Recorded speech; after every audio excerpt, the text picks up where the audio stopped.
Hi, I'm Dan Cnossen, U.S. Navy veteran and member of the U.S. Paralympic Nordic ski team.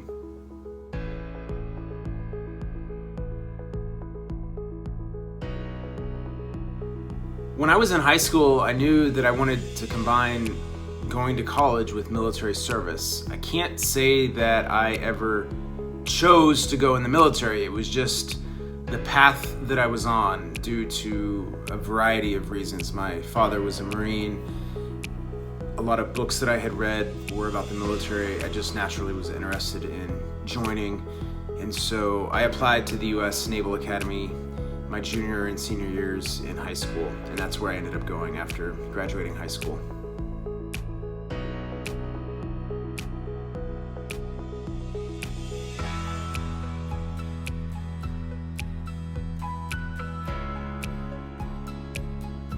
Played a lot of soccer growing up as a kid. I wasn't all that great at it, I would say mediocre, but I was pretty good at the running part of it. I think I missed my calling as a cross-country skier growing up as a kid, but it's a good thing now that I get to cross-country ski and apply some of the talent that I have for endurance sports into a Paralympic adaptive endurance sport. But certainly playing soccer helped me develop a sense of teamwork and leadership skills that I have applied in the military, both at the Naval Academy and then going through SEAL training and then as an officer in the SEAL teams.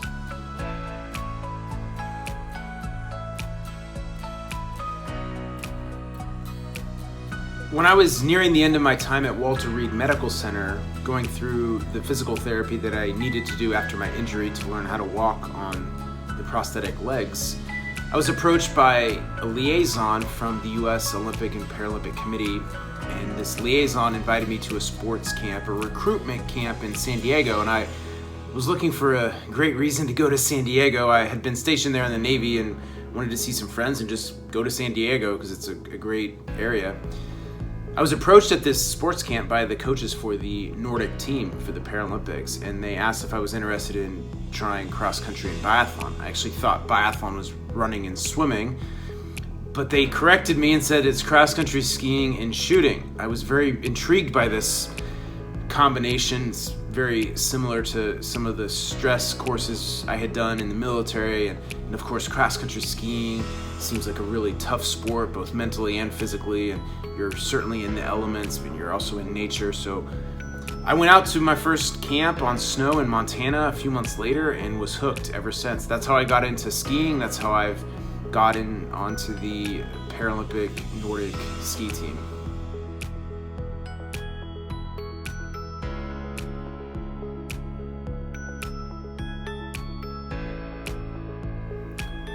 Certainly in the military, you live a very disciplined existence, and I've found transitioning from the military into now athletic life and being an athlete, living that life and committing to it, that there are a lot of parallels. Certainly discipline and following a regimen. Now, instead of following orders, I'm following my coach's training plan, which I do think of kind of like as orders, and with some exceptions, of course, if I'm not feeling well or if I have some input. It's not always like that in the military, but we do have two-way dialogue now with the coach and athlete on the team.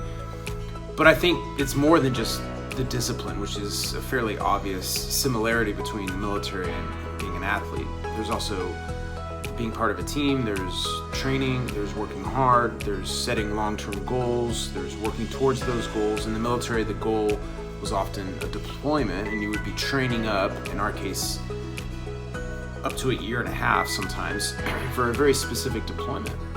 Well, now it's training for the next Winter Games, and that might be 4 years away, or maybe this very season there's a World Championships, but it could be 10 months away. And so you're working very specifically and consistently over a long period of time to try to perform at your best. And that is very similar to what the military does as well. There's the representation of the flag and of the country, and representing more than just yourself. When you do go abroad, you're representing your unit, or in this case, the team, the country. And so it's a sense of being a part of something that's bigger than your own individual self.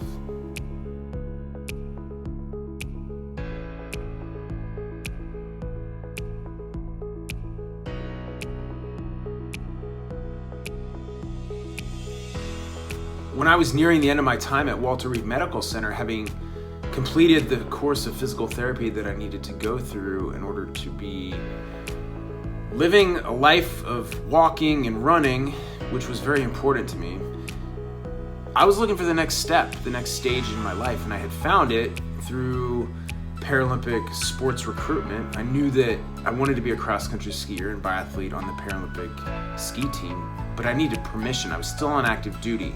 Not sure that I wanted to leave the military, so I found the middle ground, which is to stay in the military and then still be training as an athlete for the Paralympic team. And so much of the credit for my Paralympic journey at the beginning level goes to the admiral in charge of the Naval Special Warfare community. I really owe him a lot, and he gave me orders to go on active duty out to Colorado and start training. And so after the Paralympic Games in Sochi, I did get out of the Navy, but for the few years after my injury, it was really important for me to still have that sense of being on active duty, but training with the blessing of the community I came from for the 2014 Paralympic Winter Games in Sochi.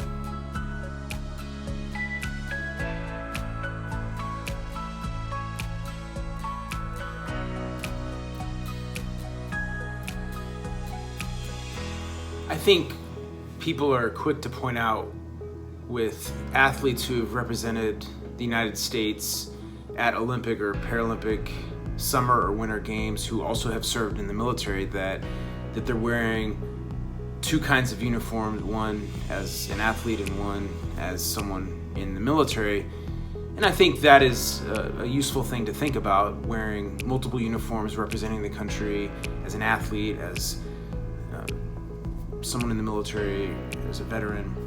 But I never wanted to wear my uniform on my sleeve or wear my military service on my sleeve, so to speak. But I really believed in, and still believe in, quiet professionalism. So a uniform is external. It's just a representation or a signifier of a unit or a team. But more important, I think, is just the sense of internal pride that you can develop and feel for doing what you train to do, doing it well, being a good teammate, putting other people's safety, well-being, priorities in front of your own. And so that is more meaningful to me than simply a uniform, to be honest. That we can go forward as athletes or people in the military and be quiet professionals, do our job, and do it well, and then come home and be proud.